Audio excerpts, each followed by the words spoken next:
আমি పంప లేదు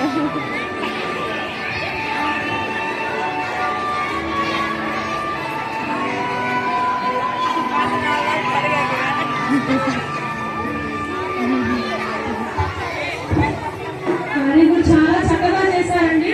ఇప్పుడు ప్రస్తుతం ఉన్న కాలుష్యానికి మనం చెట్లను పెంచుకోవాల్సిన ఆవశ్యకత ఎంతో ఉంది. అంతేకాకుండా చెట్లను ఎవరు కూడా నచ్చకుండా మనం కాపాడుకోవాలి. అందుకే అన్నారు వృక్షో రక్షిత రక్షిత. చెట్లను మనం కాపాడితే అవి మనల్ని కాపాడుతాయి. చాలా చక్కగా చేశారు. ఒకసారి గట్టిగా మీకు